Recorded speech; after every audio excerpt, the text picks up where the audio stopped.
akkam jirtan bagana gaan dhuftan arra wanta karaan dubbachuu barbaada OPDO tana keessa seennee laal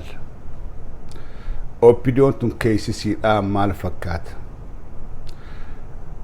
hogganoota OPDOdhaa warra khaleetii fi warra arraa keessaa eenyutu Abiy Ahmedii wajjin jiraadhaa fi eenyutu lakkii ummanni Oromoodhaa kun falmateeti qabsoodhaan as gahe isaantu aangoo nu baase beellama ummata Oromoodhaa kana nyaannu jee warra jalaa didee jira warra Abiyyiin ukkaamsee gubbaa taa'u jiru warreen garuu ukkaamsuun hin danda'amne warra dhageettii fi kabajaa Abiy caalaa qabaniitu jira akka yaadannu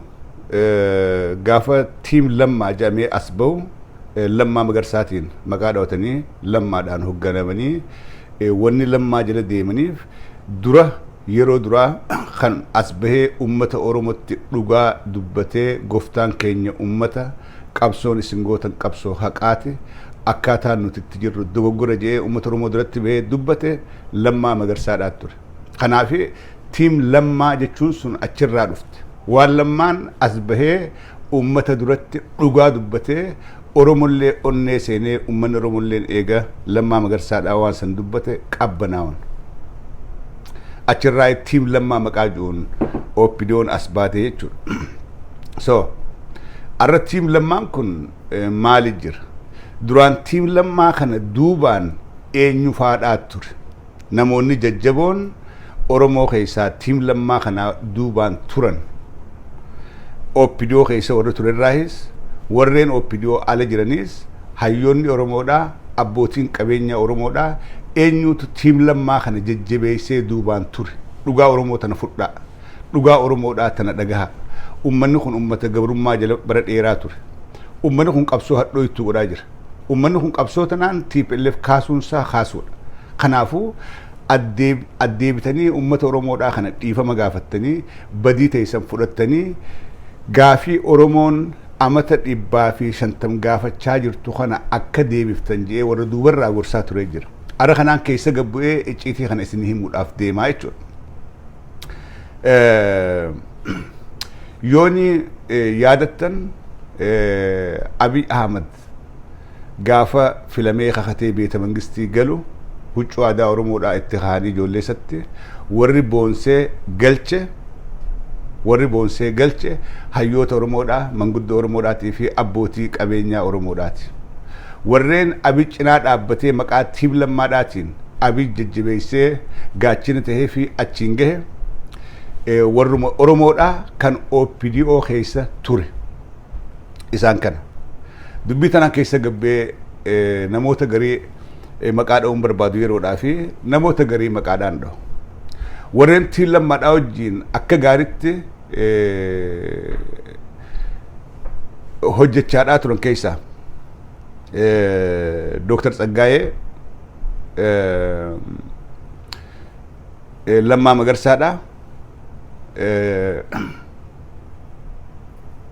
lammaa magarsaadhaa obbo Dinquunfaan warra jajjabeessaadhaa duraa warra duraan jajjabeessaadhaa hamilee kennaa fi gaachana tahaa fi qabeenya irra dhangalaasee gargaaree warra gaafiin Oromoodhaa tun deebi'u qabdi karaa Oromoodhaa deebi'aa wanni hagammaa tahaa ture sirriidhaa miti jee nama duurraa jajjabeessaadhaa ture warreen biraa warreen yeroodhaaf maqaa kaasuun gaariin taanee jira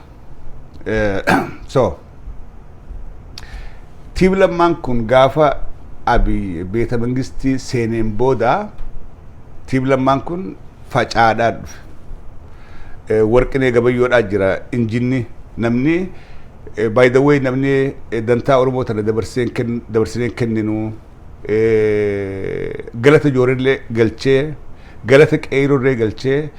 qabsoo qeeyroon irratti wareegamtee as geesse kana hin dabarsinu jedhee warra dide keessaa warqinee gabayyoodhaati akkaan oduu keessaa qabutti warqinee gabayyoodhaa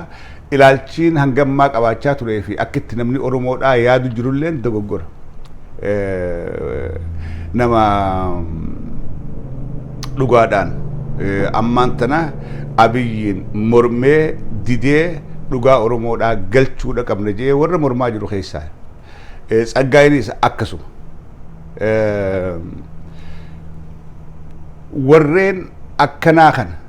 ammallee achi keessa taa'anii warreen dhugaa tana mormaadhaa jiran Lammaa Magarsaadhaa ammaaf dhiibbaa guddoon jira jara keenya Lammaa Magarsaadhaa hoggana raayyaa ittisa biyyaatii miti Lammaa Magarsaadhaa hanga waardiyaansaa irraa fuudhamtee kophaa isaa jiraatu gahee jira dhiibbaa guddoodhaa gubbaa jira dhiibbaa guddoo sodaachisaa guddaa death ajjeesuudhaaf tiriitii guddaadhaa gubbaa jira halkanii guyyaa marsanii eegan akka inni dubban akka inni gad hin baane akka hin sossoone akka isaa barra eegama lammaan kophaasaa jira no lammaan OPDO kalee keessaa fi hayyoota Oromoodhaa injina ummata kanaa if duubaa qaba warreen biyya keessatti warra akka jiru harka kalee waan gaarii gumaachee arallee waan gaarii gumaachaa jiru kana duubaa warri jiru wanni Jawaar tuquu so'ataniif jarreen kanaa duubaan jira warra akka Abbaa Duulaadha Abbaa Duulaa amma 27 jira kaawwachu ture seera amma 27 turuu keessatti waan gaggaarii hojjete hedduudha qaba amma garuu jijjiirama amata lameenii kanaan booda qabsoo Oromoodhaa dhugaa Oromoodhaa galchee dhugaan Oromootun akka galtuus warra keessarraa dhugaa tana dubbatee falmachaadhaa jiru keessaa ummanni Oromoodhaa wanni addaan baachuu qabnu yeroo ammaan tanaa kana eenyuutu nu wajjin jira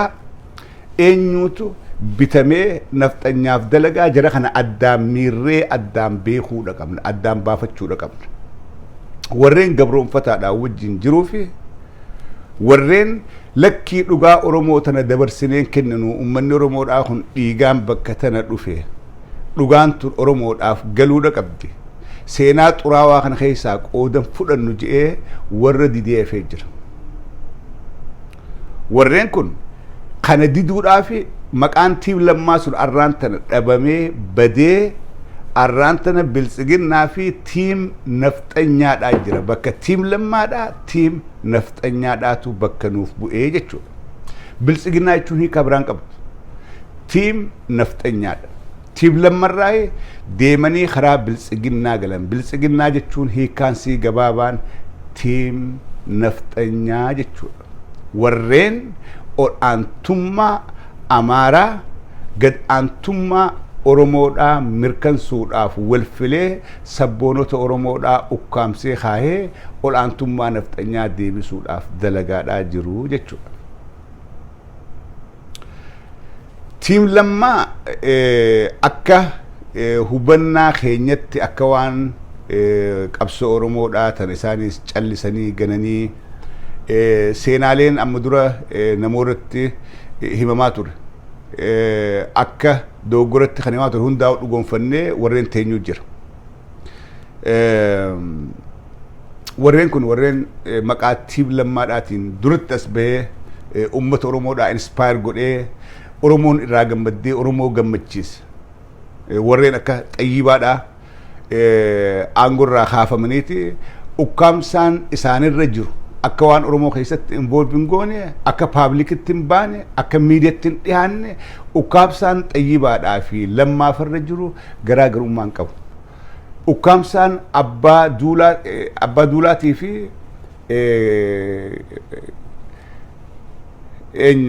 Warqinarra jiru garaagarummaan qabu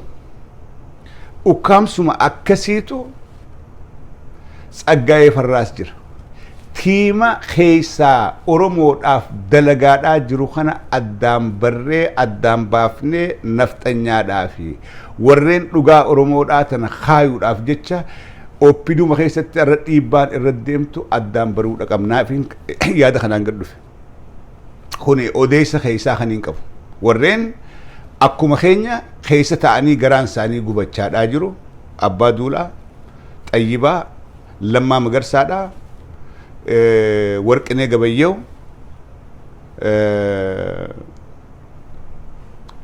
Lammaa Xayyibaa Abbaa Duulaa fi warreen biraa jira warreen biraa ka dhugaa oromoodhaa tana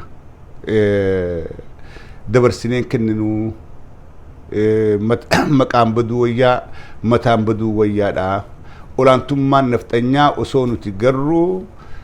ummata oromoorratti hin deebitu jedhee warra morme keessaa dhugaa tana nutis hubachuudhaaf qabna dhugaa tana nutis beekuudhaaf qabna mooraa diinaa keessaa fira akkam qabnaa warreen akkamiitu keessaa hoo irra dalagaadhaa jira warreen kun wanni maqaa kaasuuf warreen dhageema qaban warreen fudhatamaas qaban warreen ammaasii mootummaa tana keessatti icciitii mootummaadhaa tana tolchee beeku they are so powerful akka hunda walitti qabnee ifitti hin diinomsineef hin jedha kana dubbadha akka hunda isaanii walitti qabnee ifitti hin diinomsine arra ifatti hin bahin malee miidiyaa irratti ol hin bahin malee yeroo dhugaan oromoodhaa dabde keessa ta'anii jarri kun mormaadhaa jiran falmachaadhaa jiran akka keenyatti ol bahanii amma amman dubbatin carraa miidiyaan arkatin ukkaamsaan hin beekamne haraan beekamneen irra haa jiraatu malee keessa ta'anii dhugaa oromoodhaa tana dubbachuu hin dhiifne kanaafuu mooraa diinaa huqqifnee mooraa qabsaa'otaa mooraa teenya gabbisuudhaaf dhugaa mooraa diinaa keessa jirtus akka gaariitti hubachuudhaa fi beekuun barbaachisaadha warreen kana sagalee tahuudhaaf qabna dhiibbaan lammaa magarsarra jirtu dhiibbaa Joowar Maammadirra jirturraa addaa miti arra haga tiknisaa waardiyaan isaa irraa fudhatamtee waardiyaa namni biraa godhee fi jiraatu jira lammaa magarsaadha adda xayyiba irratti dhiibbaan godhamaadhaa jirtu dhiibbaa Joowar Maammaditti godhamturraa addaa miti dhiibbaan Tsaggaayeedhaa fi Warqinee Gabayyoo irratti godhamtu dhiibbaa Joowar Maammaditti godhamturraa addaa miti warreen maqaa Joowariin dheekkamaadhaa jiran Yohaanis Dallanaadhaa maqaa Joowariin uleen itti roobaa jirtu warreen gareen nafxanyaa gareen bilxiginnaadhaatu maddi baaftee keessaan itti duulaadhaa jirtu keessaa warreeniin ammaan tana maqaa dhawe kun haga tokko Xayyibaa Lammaa Tsaggaayee Abbaa Duulaatii fi Warqinee Gabayyoodha warreen kaan maqaan dhoynu yeroodhaaf so ilmaan oromoodha wanni hubachuu qabnu wanni beekuu qabnu eenyutu dhugaa teenya tana awwaaluudhaaf nafxanyoomee hojjechaadhaa jira achuma keessa taa'ee garuu eenyutu dhugaa oromoo tana dabarsinee hin kenninu jedhee oromoodhaaf falmaa jira waan jiru seenaafillee beekuun akkaan barbaachisaadha gareen ammaan tana maqaa dheetun bara 27 guutuu TPLF wajjin ummata oromoo irratti yakka dalagaadhaa turre garuu eega kalee as baanee gooftaan keenya isin gaafii teessan isiniif deebifne jenneen ummata kanatti duuda gallee ammas ummata kana nafxanyaadhaaf hin jilbeeffachiifnu jedhee warra keessaa mormaa jiru arra dhugaa tanaan isaaniif kaa'uu dhufe karaa biraatiin Abiy Ahmed takka waan dhoyseen beeku wanniin gaariin wanniin Abiy irraa jaaladhu Abiy waan godhuu deemu akkatti godhuu deemu takka dhoyseen beeku garuu dadhabina keenyaatu bakka kanatti mul'ata Abiy akka oromoo cabsuudhaaf deemu akka oromoodhaaf hin dhaabban akka nugusummaa daa'imummaa sarraa hawwaadhaa ture akka nugusa tahuudhaaf carraaqaadhaa ture yeroon bishaan dhaqu yeroo magaalaan ergatan yeroon gabbee hunda iskuula keessa taa'u namaa wajjiin taa'u nugusummaa tanaa yaadaa guddadhee rabbiin asiin nagahee nugusa taheen jiraa kana booda aangoo tana gadin dhiisu ama 60 bulchuu qaba jedhee ifaa ifatti TV gubbatti as bahee nutti himee jira garuu nuutu akkasitti waan hin eeyneef qabsoon tun dhiiga keenyaan dhufte jennee waan amannuuf nuutu hammeenyatti hin fudhatin gurbaan kun nama oromooti qabsoo oromootiin achi dhaqe dhiini qeeroo dhangala'eeti aangoo rabbe kana taphumaaf ja'a hanjamaadhaaf ja'a jennee fudhachaadhaa turre garuu Abiy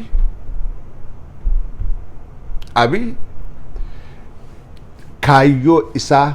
sagantaa baafatee oromoodhaan cabsuudhaa deemu hanga ummata oromoodhaa kana akka faca'anii diigamanii deebi'anii jaarmanettiin diiga jedhee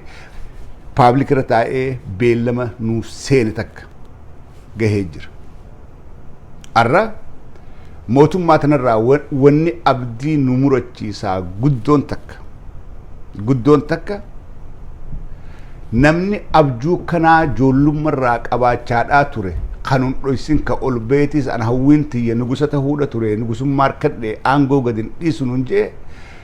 immediately eega yaada isaan hubanne silaa karaa isattiin cabsi nutti deebi'uu nurra ture. Kuni dadhabbii teenya dafnee maalummaa isaa hubachuu dadhabuu keenyaatu arraan tana amata lammaffaa waa'ee Abiy Ahmed akka dubbannu nu godhaa jira jechuudha. Ammas yeroon hin dabarre qeeroodhaa fi qarreen oromoodhaa foolleen oromoodhaa akkuma kaletti qophooytee qabsoo godhuudhaaf biyya keessaa jirti. Haga haalli mijaa'u haga yaaminsi godhamuuti ta'anii eegaadhaa jiran kana nu hundi ni beekna. Gareen nafxanyaatiin ni beekti qabsaa'onni oromootis tolchanii beekan.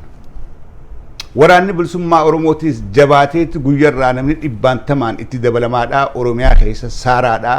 guddachaadhaa guyyarraa jira. Kuni waan nuuf abdii horu waan garuu diina keenya hamilee isaa cabsu ta'uu akka gaariitti hubachuu qabna. Qabsoo fincila ummataatii fi qabsoo hidhannoodhaa kana booda addaan baasuun hin danda'amtu.